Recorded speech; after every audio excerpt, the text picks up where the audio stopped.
नमस्कार दोस्तों, बायजूस आईएएस हिंदी में आप सभी का स्वागत है। आज हम आपके सामने 17 जुलाई 2021 के डेली क्विज प्रस्तुत कर रहे हैं, जिसमें द हिंदू अखबार, भारत सरकार के विभिन्न मंत्रालय तथा पीआईबी की तरफ से प्रमुख सूचनाओं के आधार पर प्रारंभिक परीक्षा के प्रश्न पूछे जाते हैं। आज का डेली क्विज प्रारंभ करने से पहले आपके लिए एक महत्वपूर्ण सूचना है। जो भी अभ्यर्थी 2022 की सिविल सेवा परीक्षा को लक्ष्य बनाकर तैयारी कर रहे हैं, उनके लिए एक वर्कशॉप का आयोजन किया जा रहा है बायजूस आईएएस की तरफ से। इस वर्कशॉप को बायजूस के शीर्ष शिक्षक रोहित कुमार सर के द्वारा संचालित किया जाएगा, जिसके माध्यम से आप यह जानकारी प्राप्त कर सकते हैं कि 2022 में अगर आप आईएएस की परीक्षा को टारगेट कर रहे हैं तो किस तरह से आपको अपनी तैयारियों को करना है, आपको क्या समस्याएं आ सकती हैं और उनका आप कैसे हल प्राप्त कर सकते हैं। रोहित कुमार सर के द्वारा इस वर्कशॉप के माध्यम से आपकी सभी उन समस्याओं का निदान प्रस्तुत किया जाएगा। आप सभी अभ्यर्थी जो 2022 के लिए सिविल सेवा परीक्षा को लक्षित कर रहे हैं, वो इस वर्कशॉप में शामिल हो सकते हैं। इसका आयोजन 18 जुलाई 2021 को किया जा रहा है, यानी आगामी रविवार को। इसका आयोजन सायंकाल 4 बजे किया जाएगा। जो भी अभ्यर्थी इसमें भाग लेना चाहते हैं वो यहाँ पर अपना रजिस्ट्रेशन कर सकते हैं। ध्यान रखें, यह रजिस्ट्रेशन निःशुल्क है। इसके लिए जो लिंक है वो वीडियो के डिस्क्रिप्शन बॉक्स में दिया गया है। यह वर्कशॉप 1 घंटे के लिए आयोजित किया जाएगा। आप सभी अभ्यर्थी जो 2022 की सिविल सेवा परीक्षा को लक्षित कर रहे हैं वो इस वर्कशॉप में भाग लें और रोहित कुमार सर के मार्गदर्शन का लाभ उठाएं। आज के अपनी डेली क्विज को हम प्रारंभ करते हैं। आज का हमारा पहला प्रश्न है, दहेज निषेध अधिनियम के संदर्भ में निम्नलिखित कथनों में कौन सा या कौन से सही हैं। पहला विकल्प देखते हैं, यह भारत में सभी धर्मों के व्यक्तियों पर लागू होता है। दूसरा, दहेज निषेध अधिनियम दहेज लेने और देने दोनों पर प्रतिबंध लगाता है। आप ध्यान रखें, भारत में दहेज निषेध के संबंध में जो अधिनियम है वो 1961 का है और इसमें 1984 और 1986 में 2 बार संशोधन भी किया गया है। जब हम इस अधिनियम की बात करते हैं तो यह भारत में सभी धर्मों पर एक तरह से लागू होता है, यानी किसी भी प्रकार के जो विवाह हैं जहां पर किसी भी तरह से दहेज की प्रथा है उसको एक तरह से रोकने की व्यवस्था है। भारत में किसी भी विवाह में वर या वधू पक्ष के द्वारा किसी भी तरह की धनराशि, चल अचल संपत्ति अगर इस तरह से देने की एक व्यवस्था रहती है और उसके शर्त के आधार पर विवाह संपादित हो रहा है तो वो एक तरह से प्रतिबंधित है। और इस अधिनियम के अंतर्गत उस विवाह में जो लोग इस तरह के कार्य में शामिल हैं उन पर कार्यवाही की जा सकती है। तो आप ध्यान रखें, दहेज लेना और देना दोनों ही अपराध की श्रेणी में यहाँ पर माने जाते हैं। जब हम बात करते हैं कि सभी धर्मों के व्यक्तियों पर लागू है तो ये स्टेटमेंट सही है। आपको ध्यान रखना होगा, इस्लाम में जब निकाह संपादित किया जाता है तो वर पक्ष के द्वारा वधू पक्ष को मेहर एक तरह से देने की व्यवस्था है और ये शरीयत के अनुसार निर्धारित है। तो ये व्यवस्था दहेज की श्रेणी में नहीं आती है। तो आपको ध्यान रखना पड़ेगा, मेहर देने की जो व्यवस्था निकाह में है वो दहेज की परिभाषा में नहीं आती है, तो उस पर एक तरह से प्रतिबंध नहीं है। यहाँ पर 1 और 2 दोनों सही हैं, तो आंसर आपका सी, दोनों सत्य हैं। यह प्रश्न हमने आपसे इसलिए पूछा है क्योंकि केरल सरकार के द्वारा जिले के स्तर पर दहेज को रोकने के लिए एक अधिकारी को नियुक्त करने की बात कही गई है। यहाँ पर यह कहा गया है कि जिले में जो भी women and child development officer होगा उसी को जिले में दहेज निषेध एक तरह से अधिकारी के रूप में भी माना जाएगा। आज के दूसरे प्रश्न को हम देखते हैं, निम्नलिखित में से कौन से प्राधिकरण संस्थान सूचना का अधिकार अधिनियम में लोक प्राधिकरण की परिभाषा के अंतर्गत आते हैं। इस प्रश्न को हल करने से पहले हम लोग ये देखते हैं कि सूचना का अधिकार जो अधिनियम 2005 का है उसकी धारा अगर हम 2H की बात करें तो उसके द्वारा सार्वजनिक प्राधिकरण की बात की गई है, यानी सार्वजनिक प्राधिकरण की परिभाषा इस 2H धारा में दी गई है इस अधिनियम के।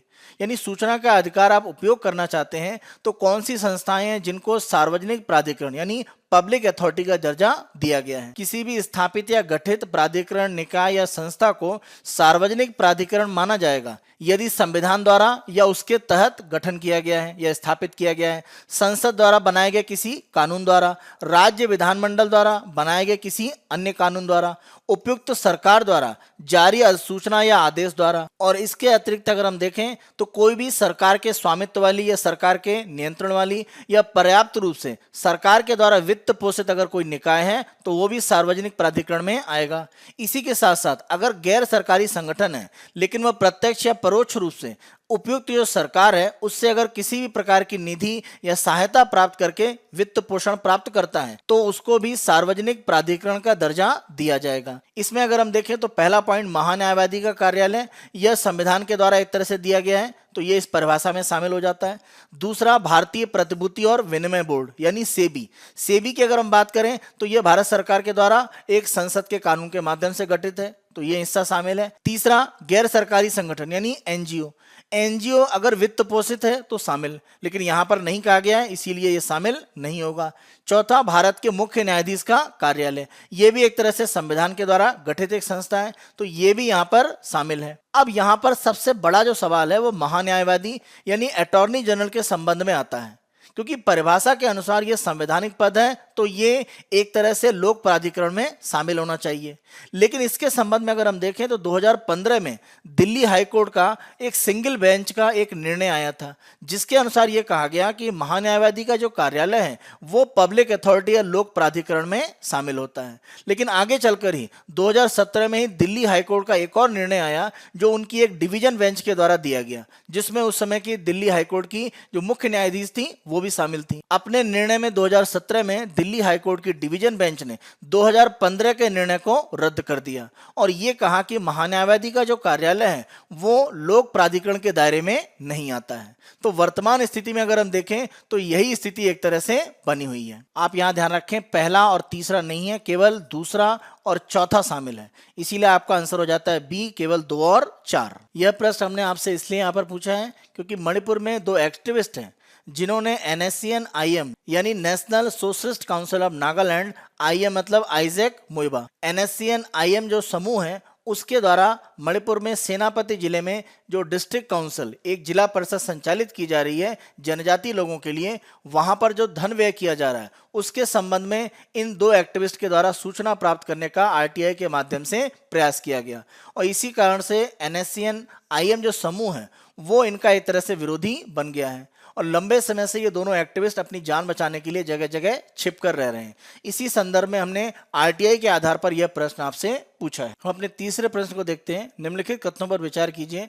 राज्य विधानसभाओं के केवल निर्वाचित सदस्य ही राज्यसभा के चुनाव में मतदान कर सकते हैं। तो ध्यान रखें, राज्य विधानसभाओं में जो निर्वाचित सदस्य हैं, मनोनीत इसमें भाग नहीं लेते हैं, जो निर्वाचित हैं उन्हीं के द्वारा राज्यसभा के चुनाव में मतदान किया जा सकता है। पहला पॉइंट सही है। दूसरा, त्यागपत्र, मृत्यु या अयोग्यता के कारण होने वाली रिक्तियों को उपचुनाव के माध्यम से भरा जाता है, जिसके बाद चुने गए प्रत्याशी अपने पूर्ववर्तियों के शेष कार्यकाल को पूरा करते हैं। सामान्य रूप से राज्यसभा की सदस्यता का कार्यकाल 6 वर्ष का है, लेकिन उसके पहले अगर किसी भी तरह से यहाँ पर रिक्ति बनती है तो राज्यसभा के उपचुनाव संचालित किए जाते हैं। तो उपचुनाव के बाद जो बचा हुआ समय है उसके लिए वह व्यक्ति एक तरह से राज्यसभा का सदस्य रहता है। मान लीजिए कोई राज्यसभा का सदस्य 2 वर्ष के बाद ही त्यागपत्र देता है किसी कारण से, तो उसका जो 4 वर्ष का कार्यकाल है उसके लिए उपचुनाव संचालित किया जाएगा। तो दूसरा पॉइंट यहाँ पर आपका सही है। तीसरा, राज्यसभा चुनाव में खुले मतपत्र ओपन बैलेट की व्यवस्था होती है। आप ध्यान रखें, 1999 के पहले यहाँ पर सीक्रेट बैलेट की एक तरह से व्यवस्था थी। जैसे आमतौर पर आप सामान्य चुनाव में देखें, जैसे आप लोकसभा या विधानसभा के चुनाव में वोटिंग करते हैं तो आपके द्वारा सीक्रेट वोटिंग की जाती है, यानी आप गुप्त मतदान करते हैं, आपको किसी को बताने की जरूरत नहीं है कि आपने किसको मतदान किया। ऐसी व्यवस्था राज्यसभा में भी थी, लेकिन इससे होता यह था कि पार्टी लाइन के अनुसार वोटिंग नहीं होती थी और क्रॉस वोटिंग की समस्या बन जाती थी। इसको एक तरह से समाप्त करने के लिए 1999 में SB चौहान की अध्यक्षता में एक समिति बनाई गई और उन्होंने ओपन बैलेट के संबंध में एक सिफारिश की और आगे चलकर 2003 में संसद का एक कानून पारित किया गया और राज्यसभा के चुनाव में जो सीक्रेट वोटिंग थी उसको खुले मतपत्र या ओपन बैलेट में बदल दिया गया। यानी राज्यसभा का अगर चुनाव हो रहा है और विधानसभा के सदस्य के द्वारा वोटिंग की जा रही है तो वोटिंग के समय वह जिस पार्टी से संबंधित है, वोटिंग करते समय उस पार्टी के एजेंट को वो मतपत्र दिखाकर ये बताएगा कि उसने उस पार्टी के लिए ही मतदान किया है। तो ये व्यवस्था एक तरह से ओपन बैलेट की कही जाती है। तो राज्यसभा के चुनाव में यह व्यवस्था लागू है, न कि सीक्रेट या आपका गुप्त मतदान। तो ओपन बैलेट राज्यसभा के चुनाव में एक तरह से लागू है। तीनों पॉइंट आपके यहां पर सही हैं, तो आंसर आपका है डी, 1, 2 और 3 तीनों सत्य हैं। यह प्रश्न हमने आपसे इसलिए पूछा है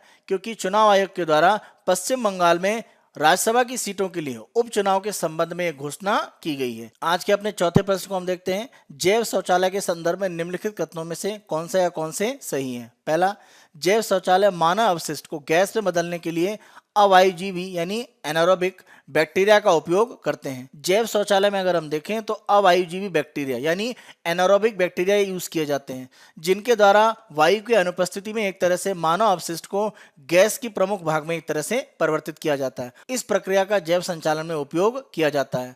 भारत में ट्रेनों में हम देखें तो प्रमुख रूप से अब बायो टॉयलेट्स का जैव शौचालय का ही उपयोग किया जाता है। पहला पॉइंट आपका सही है। दूसरा, बैक्टीरिया शौचालयों में डाले गए प्लास्टिक या कपड़ों को विघटित कर सकते हैं।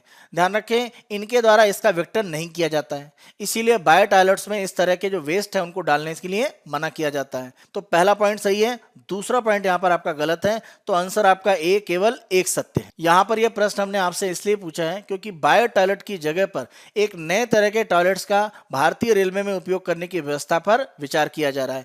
इसको automated train toilet sewer disposal system कहा जा रहा है और माना जा रहा है कि बायो टॉयलेट के संबंध में इसकी जो लागत है वो काफी कम है और एक तरह से जो समस्याएं बायो टॉयलेट में अभी देखी जा रही हैं उनका निदान यहाँ पर किया जा रहा है। इसका विकास वैज्ञानिक डॉक्टर आर.वी. कृष्णैया के द्वारा किया गया है। डेली क्विज के अपने दूसरे भाग में हम आते हैं, जहां पर हम सिविल सेवा प्रारंभिक परीक्षा में विगत वर्ष में पूछे गए प्रश्न आपको देते हैं।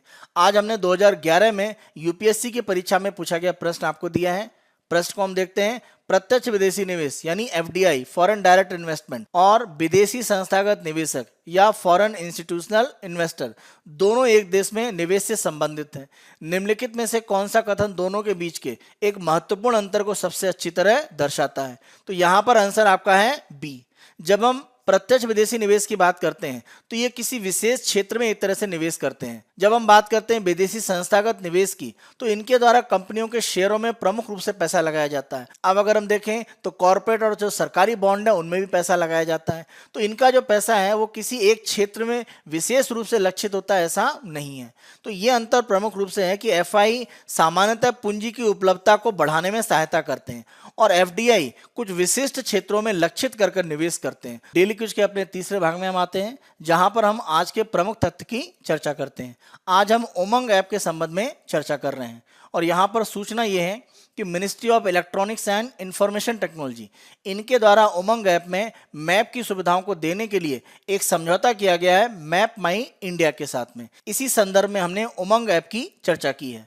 उमंग की अगर हम फुल फॉर्म देखें, unified mobile application for new age governance.